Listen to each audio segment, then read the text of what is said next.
அன்பு உறவுகளுக்கு வணக்கம். 2 நாளைக்கு முன்னாடி புதிய தமிழக கட்சி தலைவர் டாக்டர் குருசாமி அவர்கள் விருதுநகர் மாவட்டம் இருக்கன்குடி பகுதியில் மக்கள் சந்திப்பு சுற்றுப்பயணம் நடத்தியிருந்தார். அப்போ அந்த சுற்றுப்பயணத்தின் போது இருக்கன்குடியில் இருக்கிற ஒரு நீண்ட நாள் ஒரு பிரச்சனை என்ன அப்படின்னா, அந்த கோவில் அதன் அருகில் இருக்கிற நத்தத்துப்பட்டி கிராமத்துக்கு தான் சொந்தம் அப்படிங்கிற மாதிரி அவங்க ஒரு வழக்கு தொட்டிருக்காங்க. இல்லை இந்த கோயில் இருக்கன்குடிக்கு சொந்தமான கோயில் அப்படின்னு இவங்க ஒரு ஆதாரபூர்வமான சில சான்றுகளை வச்சு வழக்கு தொட்டிருக்காங்க. இந்த வழக்கு நீதிமன்றத்தில் போயிட்டு இருக்கு. மதுரை ஹைகோர்ட்டு இந்த வழக்கை 8 வாரத்துக்குள்ள புதுசா ஒரு கெஜெட்டை ஆரம்பிச்சு அந்த இடத்துடைய அந்த சர்வே எண், அதாவது 933/2 இந்த சர்வே எண் எந்த பஞ்சாயத்துக்குள்ள வருது அப்படிங்கிறத நீங்க 8 வார காலத்துக்குள்ள அதை சரியான முறையில் அளந்து அதை சரியான வரைவோட நீதிமன்றத்தில் ஒப்படைக்கணும்னு நீதிமன்றம் தீர்ப்பு கொடுத்து 3-4 மாதங்களாகிவிட்டது. இதுவரை சர்வே அதிகாரிகள், அங்க உள்ள பிடிஓ, தாசில்தார் எவரும் இதை முன்னெடுத்து நீதிமன்றம் கொடுத்த தீர்ப்பை மதிப்பதாக தெரியவில்லை. அப்ப இந்த பிரச்சனையை தலைவர் டாக்டர் கிருஷ்ணசாமி அவர்களிடம் அந்த ஊர் கிராமத்து மக்கள் சொல்றாங்க. அவர் இது விஷயமா பேசுறாரு. பேசிட்டு அடுத்த மாசம் 24ஆம் தேதி வரைக்கும் அரசுக்கு கெடு கொடுக்கிறார். நீதிமன்ற தீர்ப்பை உடனடியாக நடைமுறைப்படுத்து, அப்படி இல்ல அடுத்த மாசம் 24ஆம் தேதி, அதாவது இது ஆகஸ்ட் முடிய போது, செப்டம்பர் 24ஆம் தேதி அதனை சுற்றியுள்ள தேவேந்திரகுல வேளாளர் மக்கள் 54 கிராமம், சாத்தூர் 18 பெட்டி முதற்கொண்டு எல்லாம் சேர்த்து மிக பெரும் ஒரு ஆர்ப்பாட்டத்தை, போராட்டத்தை விருதுநகர் மாவட்ட ஆட்சியர் அலுவலகத்தின் முன் நடத்துவதாக பத்திரிகை ஊடக செய்தியில் தனது பிரகடனத்தை அறிவித்து சென்று விட்டார். அப்ப இந்த செய்தி பெருசா வெளியில வருது. இருக்கன்குடிக்கும் மாரியம்மன் கோவிலுக்கும் எந்த விதத்திலையும் சம்பந்தம் இல்லாத தெற்க இருந்து ஒருத்தன் உள்ள இன்வால்வ் ஆறான். அவன் 2 நாளைக்கு முன்னாடி ஒரு பேட்டி என்ன சொல்றான் அப்படின்னா, ஒரு யூடியூப் தளத்தில் பேசுறாப்ல, இருக்கன்குடி கோயில் நத்தத்துப்பட்டிக்கு தான் சொந்தம். எப்படி இத கோயம்புத்தூர்ல இருந்து வந்த 2 பேரு, ஒரு டாக்டரு, அவர் மகனும் டாக்டரு, இந்த சமூகத்துக்குள்ள பிரச்சனைய உண்டு பண்ணணுங்கிற நோக்கத்திலேயே சாதி வெறி பிடிச்சு பேசுறாங்க. இவங்க சாதி கட்சி தலைவர் அப்படின்னு இந்த முகரையெல்லாம் முடியா வச்சிருப்பான் ஒருத்தன். நம்ம பேரெல்லாம் சொல்றதுக்கு நமக்கு விருப்பம் கிடையாது. அப்படி ஒரு பேட்டி கொடுக்குறான். அப்புறம் என்ன சொல்றான், இவங்க அடங்குற மாதிரி தெரியல. எப்படி தலைவர் பல பேரை அடக்கிட்டு வந்திருப்பார் போல தெரியுது. அப்ராணி ஜப்ராணி, ஏழை எளிய மக்களை, கூணு குருடு, நொண்டி இவங்களை அடிச்சுட்டு நீ வீரன்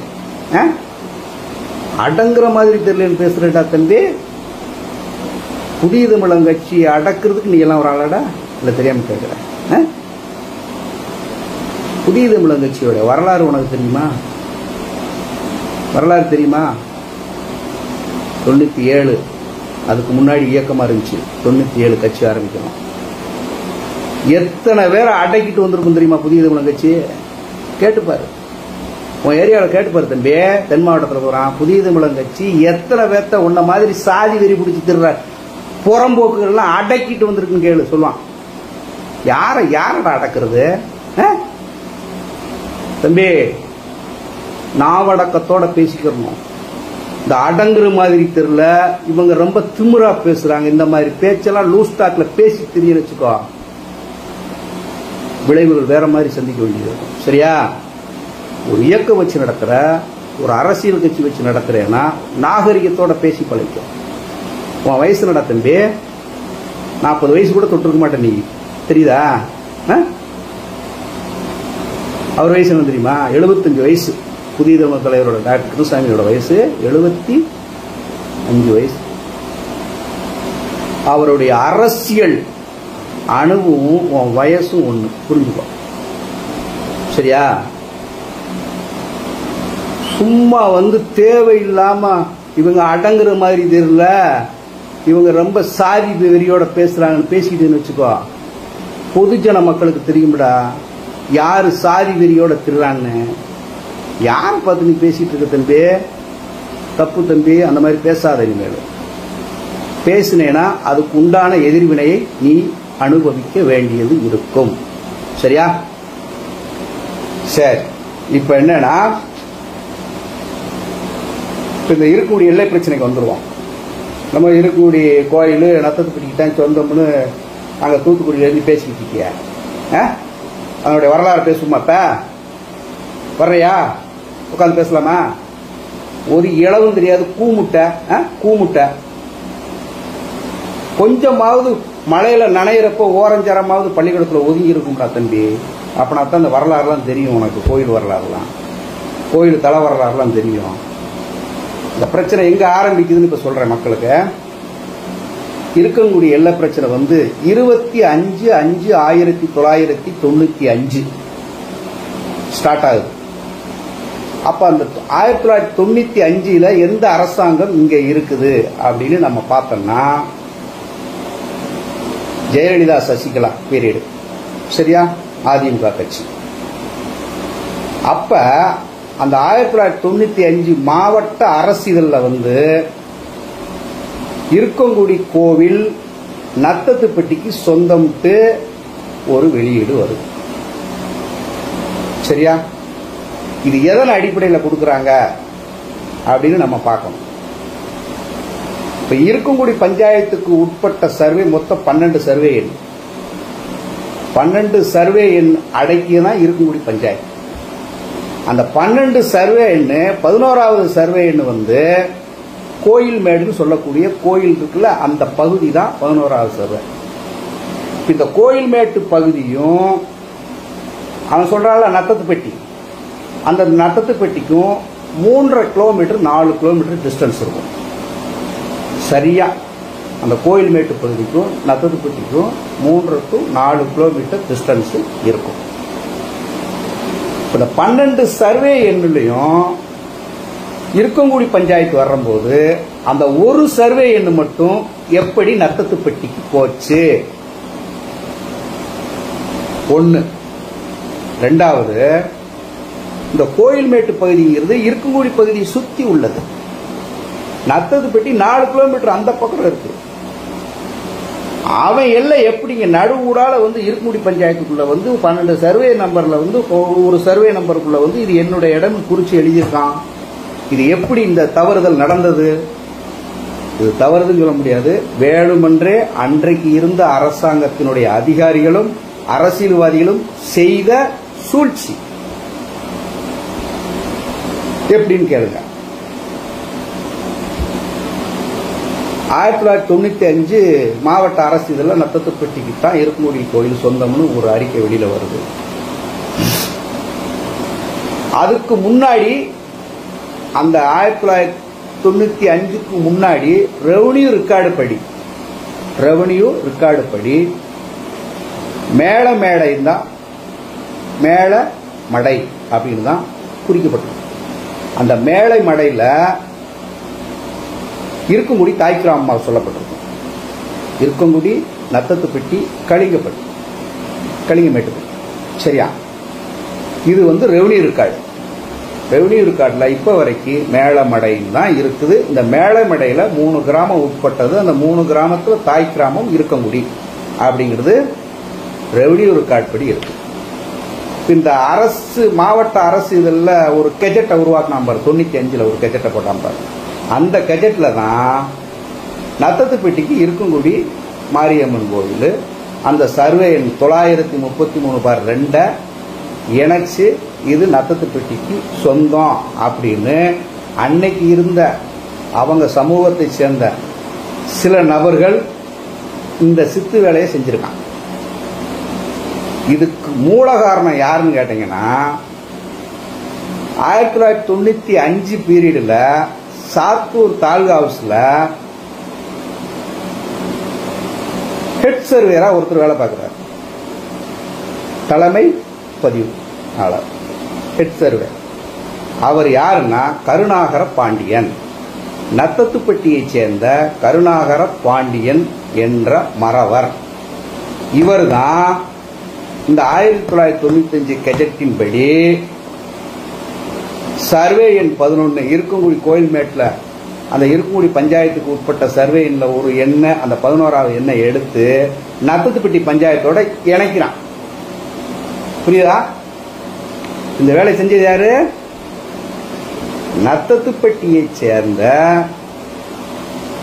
சாத்தூர் தாலுகா ஆபீஸில் ஹெட் சர்வேரா வேலை பார்த்து கொண்டு இருந்த அன்றைய தினத்தின் கருணாகர பாண்டியன். இதுக்கு பிள்ளையார் சொல்லி போட்டவன் அவன் தான். புரியுதா? இதன் அடிப்படையில் வச்சுட்டு தான் என்ன பண்றான்னா அந்த 95 யூடிஆர் பட்டான்பாங்க. அதாவது யூடிஆர் பட்டா அப்படிங்கிறது எப்படி சொல்றதுன்னா அதை நம்ம எப்போ வேணாலும் மாத்திக்கிறலாம். அது நிரந்தரம் கிடையாது. யூடிஆர் பட்டாங்கிறது நிரந்தரம் கிடையாது. எப்போ வேணாலும் மாத்திக்கிறலாம். வசதிக்கேற்ப அதை மாற்றி எழுதி அதிகாரம் இருக்கு சட்டத்திலேயே. அதுக்கு அந்த அந்த அந்த யூடிஆர் பட்டாவுக்கு அந்த ஒரு வரைமுறை இருக்கு. இப்ப என்ன பண்றாட்டா 1995 2008 வரைக்கும் இவன் இதை யாருமே கண்டுக்கல, யாருக்கும் தெரியாது, நம்ம மக்களுக்கு யாருக்கும் தெரியாது. அப்படியே போகுது. 2008ல் நத்தத்துப்பட்டி பர்சன்ட் ஒரு வழக்கு போடுறாரு. சாத்தூர் கீழமை கோர்ட்டில் ஒரு வழக்கு தொடுக்கிறார். என்ன போடுறா அப்படின்னா இருக்கங்குடி கோவில் நத்தத்துப்பட்டிக்கு சொந்தம். எப்படின்னு கேட்டா அதனுடைய செப்பு பட்டயம் எங்களிடத்தில் இருக்கிறது.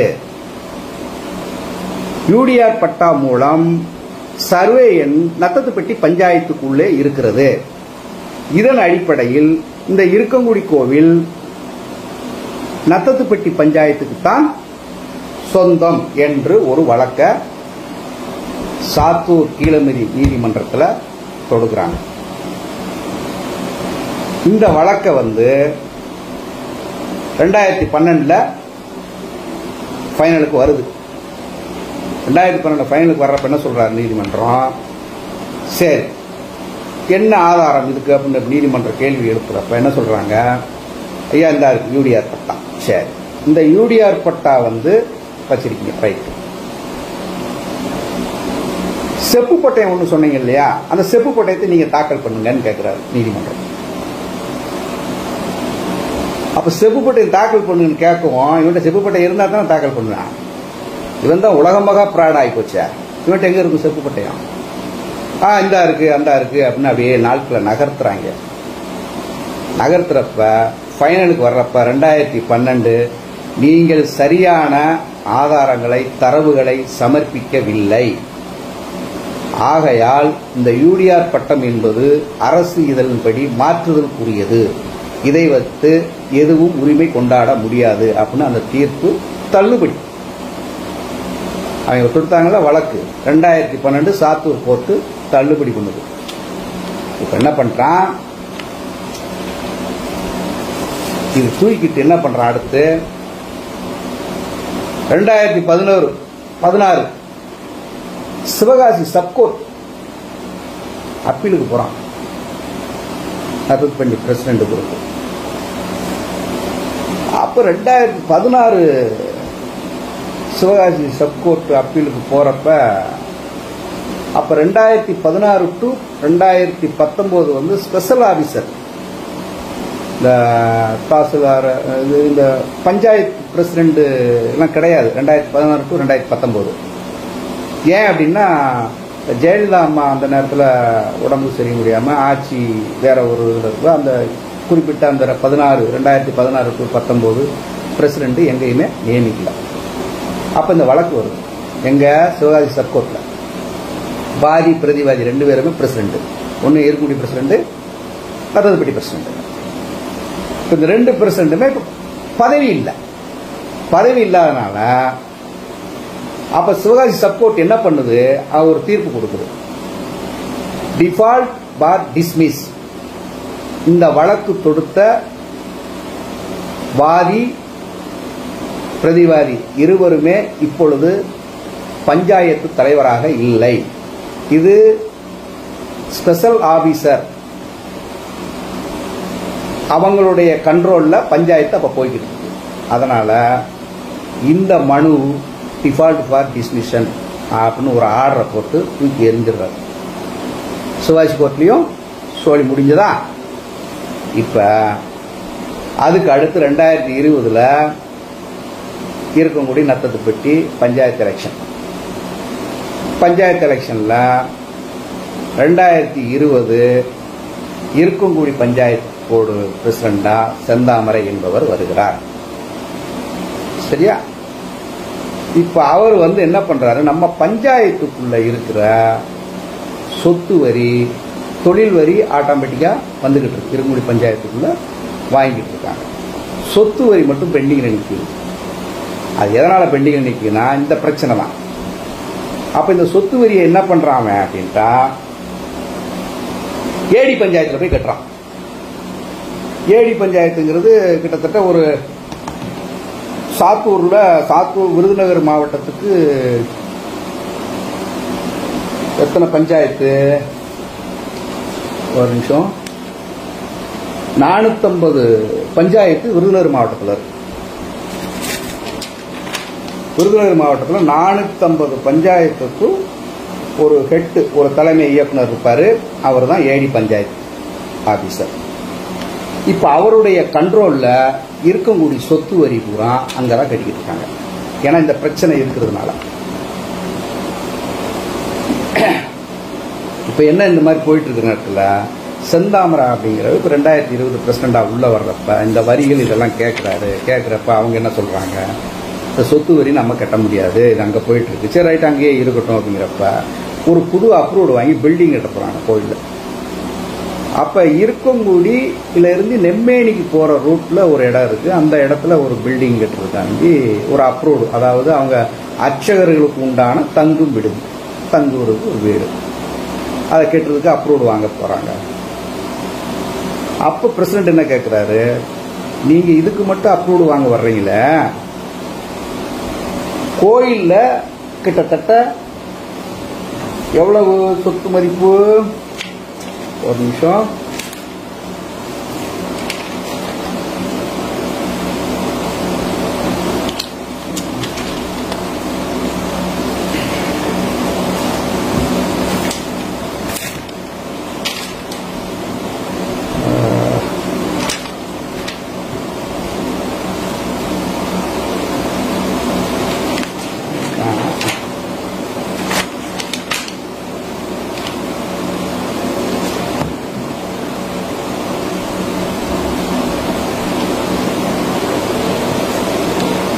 கோயில் சொத்து மதிப்பு வந்து 60 கோடி ரூபாய் பெண்டிங்ல இருக்கு. அது பூரா ஏழி பஞ்சாயத்து தான் இப்போ வரைக்கும் அவங்களுடைய கண்ட்ரோலில் தான் இருக்குது. அப்படி இருக்கிறப்ப அந்த கோயிலுக்குள்ளே கட்டப்படுற அந்த கட்டடத்துக்கு எல்லாமே நீங்கள் வரைபடம் வாங்கணும். வரைபடம் வாங்கலைன்னா பில்டிங் கட்ட முடியாது. இருக்கக்கூடிய பஞ்சாயத்து உட்பட்டத்தில் இருக்குது, நீங்கள் கட்டக்கூடாது அப்படின்னு ஒரு விஷயத்தை பிரசிடென்ட் சொல்ல போய் இவன் என்ன பண்ணுறான், நான் கோர்ட்டுக்கு போகிறான். கோர்ட்டுக்கு போனால் இவன் ஒரு வழக்கு போட்டுக்கிறான். எது? கோயில் நிர்வாகம். கோயில் நிர்வாகம் என்ன பண்ணுறான், இந்த மாதிரி இந்த இடத்துல எங்களுக்கு பில்டிங் கட்டுறதுக்கு இந்த சர்வே எண்ணில் இருக்கங்குடி பஞ்சாயத்து அனுமதி வாங்கணும்னு சொல்கிறாரு. இது இந்த சர்வே எண் நத்தத்துப்பட்டிக்குள்ள இருக்கு, நாங்கள் யார்கிட்ட அனுமதி வாங்குறது அப்படின்னு இந்த இருக்கங்குடி கோயில் நிர்வாகம் ராமூர்த்தி இருக்கான்ல, அவங்க ஒரு குக்கியை போடுறான். சரியா? அவங்க ஒரு குக்கியை போடுறான். அப்போ இது நீதிமன்ற வழக்குக்கு போகுது. இப்போ நீதிமன்ற வழக்கு அது என்ன சொல்லுது அப்படின்னா, நீங்கள் அந்த எண்ணில் உள்ள அந்த 933/2 நீங்கள் சொல்கிறீங்களே யூடிஆர் பட்டா மூலமாகவே நத்தத்துப்பட்டிக்குள்ள இப்போதைக்கு இருந்தால் கூட அங்கே உள்ள தண்ணி வசதி, வரி, மற்ற சிமெண்ட் ரோடு எல்லாமே போட்டு கொடுக்குறது இருக்கங்குடி பஞ்சாயத்து பிரசிடென்ட், இருக்கங்குடி பஞ்சாயத்து. அப்போ இன்னொரு பஞ்சாயத்துக்கு உள்ள சர்வே எண்ணுக்குள்ள இருக்கங்குடி பஞ்சாயத்து எப்படி இத்தனை வேலை செய்ய முடியும் அப்படிங்கிறத நீதிமன்றத்தில் விவாதத்தில் நடக்குது. அப்போ இது தவறுதலாக நடக்கப்பட்டிருக்கு அப்படின்னு அன்னைக்கு நீதிமன்றம் இவங்களை செருப்பியே அடித்து இருக்கங்குடி பஞ்சாயத்தில் வரைபட ஒப்புதல் உரிமத்தை வாங்கிக்கிட்டு நீ பில்டிங்கை கட்டுன்னு ஒரு ஆர்டர் கொடுத்து. சரியா? இப்போ என்ன பண்ணுறான்னா மறுபடியும் அந்த நத்தத்துப்பட்டி டீம் உள்ள இருக்கிற மறுபடியும் நீங்கள் ரிவ்யூ பெட்டிஷன் ஒன்று போடுங்க. பாருங்க, எல்லாமே நல்லாவே தெரியும். இருக்கங்குடி மாரியம்மன் கோவில் இருக்கங்குடி பஞ்சாயத்துக்கு உட்பட்டதுன்னு உலகம் அறிந்த உண்மை. இதை வேணும்னு இந்த கோயிலை இந்த சமூகத்திட்ட பறிக்கணும். ஏன் பறிக்கணும்? கோயிலை சுற்றி எல்லா கடையுமே தேவேந்திரோட வேளாளர் மக்கள் தான் பார்த்துக்கிட்டு இருக்கான். அவனுக்கு இந்த கோயில் மூலமாக ஒரு வருமானம் போயிட்டு இருக்கு. இவன் அடிமடியில் கை வைக்கணும், இவன் வருமானத்தை காலி பண்ணணும், இவனை வெளியில் கிளப்பிட்டு அந்த கோயிலுக்கு விட்டு அந்த சர்வே நம்பருக்குள்ளே நம்ம கடைகளை போட்டு நம்ம டெவலப் பண்ணணுங்கிற ஒரு பொறாம போட்டியில் தான் இந்த வழக்கு நடக்கும். சரியா? இப்போ இதில் என்ன மேட்ரு கடைசி என்ன வந்துச்சு அப்படின்னு கேட்டிங்கன்னா, ஆர்டரு ஸ்ரீவில்லிபுத்தூர் இந்த சிவகாசி கோர்ட்டு முடிஞ்சு அதுவும் தள்ளுபடியாச்சுல. அடுத்து நீங்கள் ஸ்ரீவில்லிபுத்தூர் கோர்ட்டுக்கு போகிறாங்க. ஸ்ரீவில்லிபுத்தூர் கோர்ட்டு அதாவது மாவட்ட நீதிமன்றத்துக்கு போகிறான். மாவட்ட நீதிமன்றத்தில் போய் அவன் என்ன வழக்கு கொடுக்குறான்னு கேளுங்க. இதுதான் ரொம்ப இம்பார்ட்டான விஷயம் மக்களே. நத்தத்துப்பட்டி பிரசிடென்ட் அதாவது யார் அப்படின்னு கேட்டிங்கன்னா, நத்தத்துப்பட்டி கோபால் வகையராக்கள், நத்தத்துப்பட்டி கோபால் வகையராக்குன்னு ஒரு 5 பேர் மாவட்ட நீதிமன்றம் ஸ்ரீவில்லிபுத்தூர் கோர்ட்டில் போய் வழக்கு கொடுக்குறான். எப்படி வழக்கு கொடுக்குறான் அப்படின்னா, கோயில் நிர்வாகத்தின் சொத்து 500 கோடி, கருவறையை பூட்டி சாவியை எங்கிட்ட கொடுத்துடணும். 500 கோடி ரூபாயை நத்தத்துப்பட்டி பஞ்சாயத்தில் ஒப்படைக்க வேண்டும்னு ஒரு வழக்கு கொடுக்குறான். பாரு எப்படா எந்த முகாந்திரத்திலடா நீங்கள் தொடுக்குறீங்க அப்படின்னா, அந்த 95 யூடிஆர் பட்டத்தில் போட்டான் பாரு. இந்த கருணாகர பாண்டியன் நத்தத்துப்பட்டி மறவர் சமூகத்தை சேர்ந்தவன் ஒருத்தர் ஹெட் ரிஜிஸ்டர் ஆஃபீஸில் ஒருத்தர் இருந்து தாசில்தார் ஆஃபீஸில் ஒருத்தன் எழுதினான் பாரு, கருணாகரன் சப்ரிஸ்டர். அவன் போட்ட சிக்கல் இன்னைக்கு எங்கே வரைக்கும் நிற்கும் தெரியுமா? அப்போ இவன் இந்த ஸ்ரீவில்லிபுத்தூர் கோர்ட்டில் சொல்கிறான், 500 கோடி ரூபாயை நத்தத்துப்பட்டி பஞ்சாயத்துக்கு கொடுக்கணும், அந்த கோயில் கருவறையை பூட்டி சாவி அவங்கிட்ட கொடுத்துடணும் அப்படின்னு ஒரு வழக்கு. இதை ஆராய்ச்சி பார்க்குறாரு. இது விஷயமா என்னென்ன உங்களுக்கு டாக்குமெண்ட் கேளுங்க அப்படின்னு கேட்குறப்ப அந்த கோர்ட்லேயும் என்ன கேட்குறாரு, நீங்கள் செப்பு பட்டயம் இதெல்லாம் இருக்குன்னு சொல்கிறீங்க இல்லையா, அந்த செப்பு பட்டயம் சரி இது இருக்கட்டும், யூடிஆர் பட்டம் இருக்கட்டும், ஓகே, இந்த செப்பு பட்டயம் மற்ற விஷயங்கள் எல்லாம் உங்களை மேற்கொண்டு உங்களுடைய ஆதாரங்கள் என்னென்ன அப்படின்னு கேட்குறப்ப அந்த செப்பு பட்டயம் கடைசி வரைக்கும் செப்பு பட்டயமாக தான் இருக்கு, வரல. இருந்தால் தானே கொடுக்க. கிடையாது. பொய்யான ஒரு தகவலை நீங்கள் இதில் கூறியிருப்பதால் இதற்கு சரியான முகாந்திரம் இல்லை அப்படின்னு 2022 ஸ்ரீவில்லிபுத்தூர் மாவட்ட நீதிமன்றத்தில் இந்த வழக்கு தள்ளுபடியாகும்.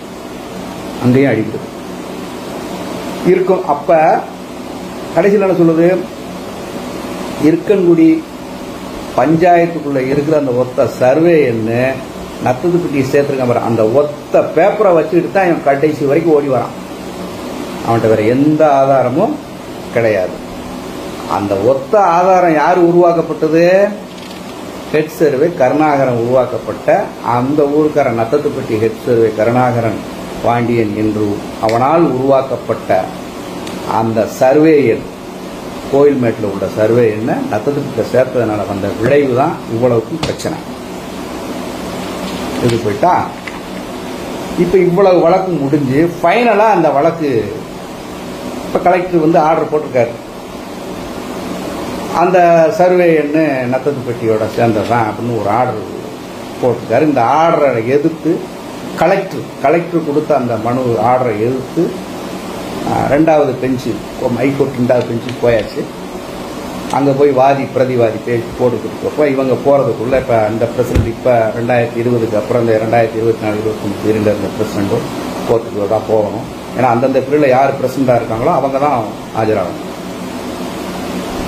பிரசிடண்ட் பதவி இருக்கிறவ ஆசை இப்போ போகிறாரு. போகிறதுக்கு முன்னாடி கலெக்டர் நிற்கிறாரு. எங்கே நிற்காரு? நீதிமன்ற வளாகத்தில் கலெக்டர் கையை கட்டிக்கிட்டு நிற்காரு நீதிபதிக்கு முன்னாடி. எல்லாம் வழக்க தெரிஞ்சுக்கணும் தம்பி, நீ வாட்டில் எதுவுமே தெரியாம நத்தத்துப்பட்டிக்கு தான் இருக்கக்கூடிய மாரியம் கோவில் சொந்தம்னு பேசுற. அந்த கேஸ் கெட்டோட எல்லாத்தையும் எடுத்து பார்க்கணும். உனக்கெல்லாம் அந்த அளவுக்கு மூளை இருந்தா நீ எல்லாம் எதுக்கு டாக்டர் இருக்க தம்பி? சும்மா ஏமாற்றி பிறகு தின்னு எடுத்துறீங்க நீங்கெல்லாம்.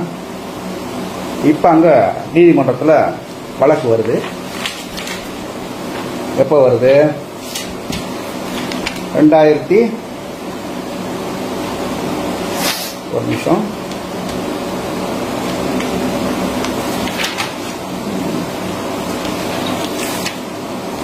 10/10/24 10/10/2024 அவர்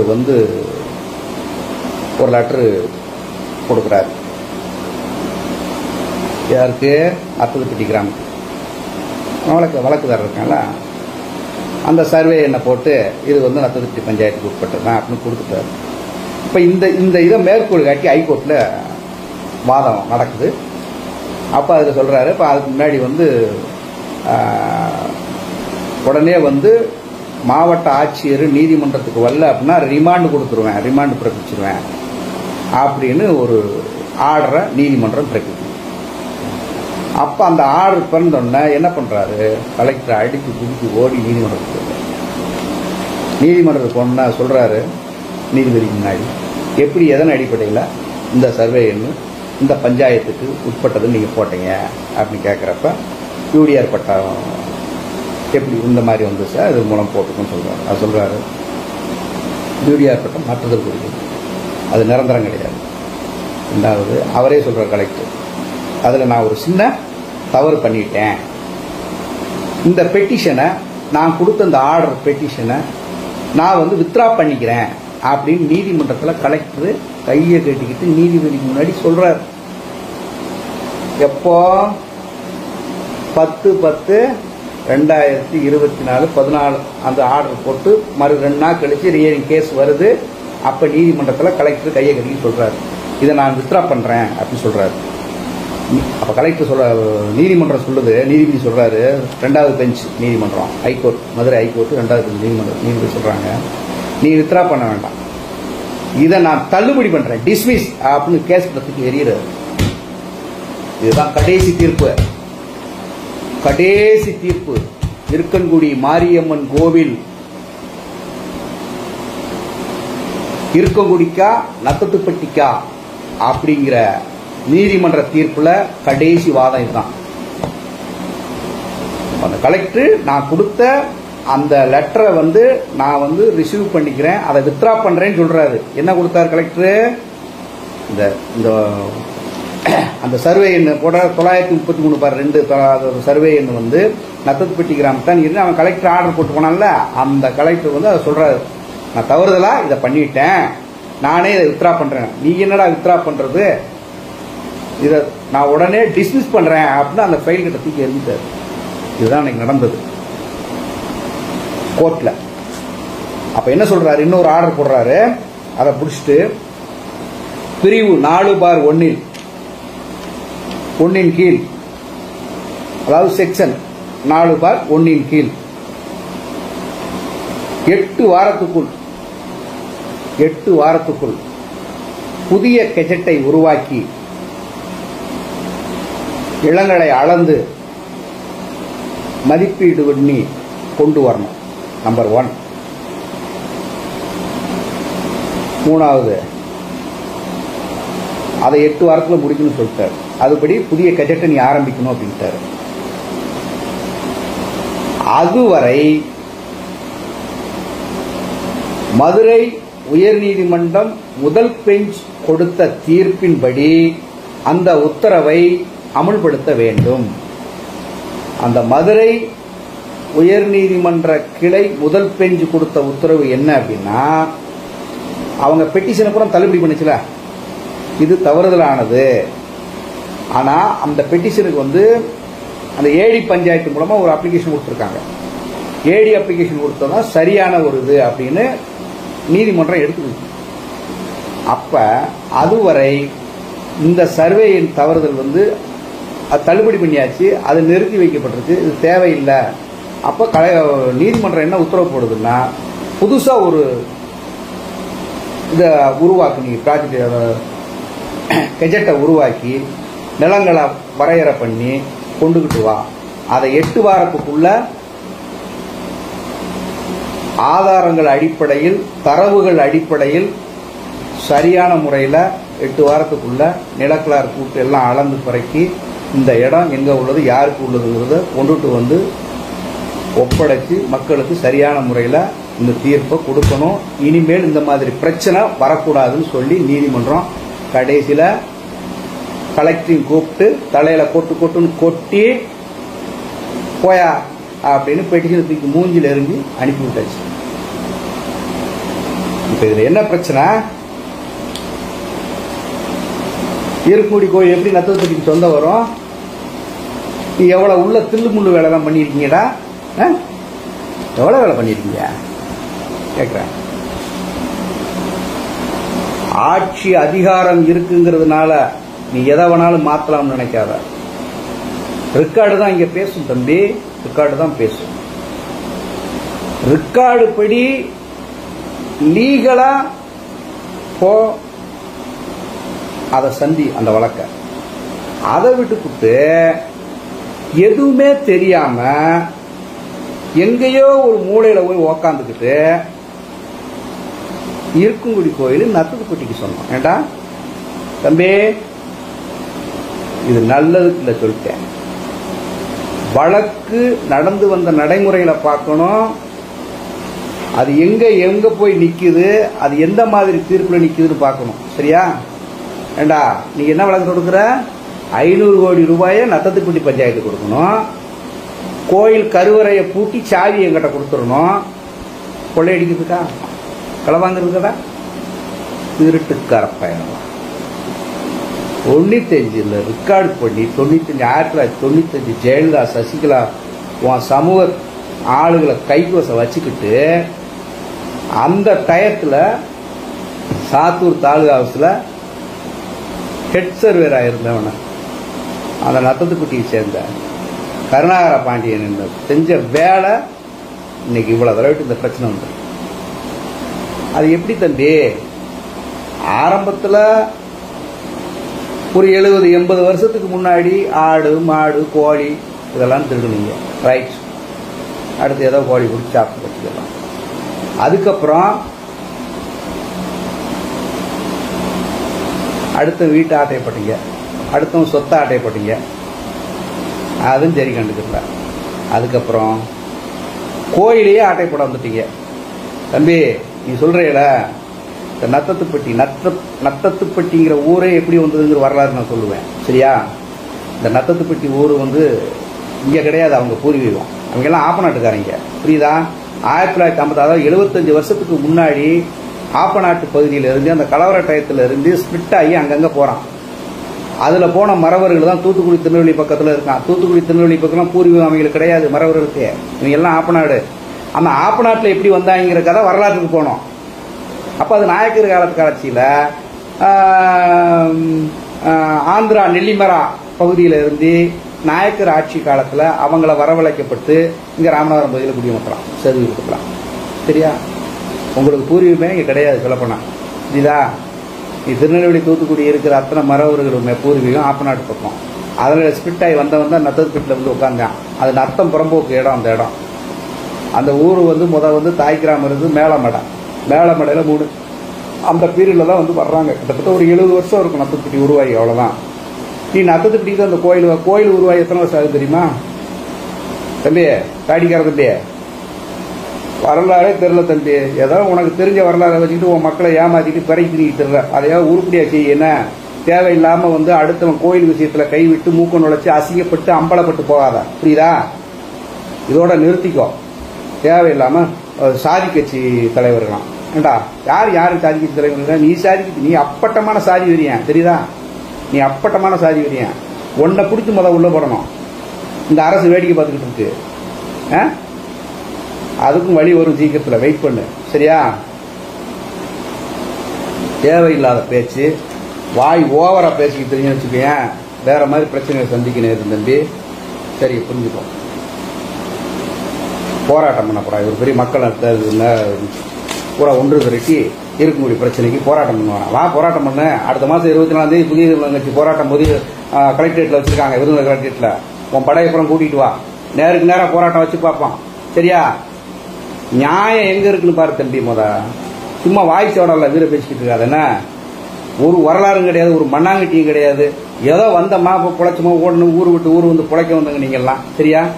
பூர்வீகமே உங்களுக்கு இங்க கிடையாது தம்பி. உன் வரலாறுலாம் எடுத்தா ரொம்ப மோசமா போய்கிட்டு இருக்கு. புரிஞ்சுக்கோ. தேவையில்லாம இருக்குமுடி விஷயத்துல வந்து நீ மூக்க நுழைச்சா விளைவுகள் வேற மாதிரி சந்திக்க வேண்டியிருக்கும். இது எச்சரிக்கை தான் சொல்றேன் தம்பி, பார்த்துக்கலாம். சரியா? இது நல்லது இல்லை.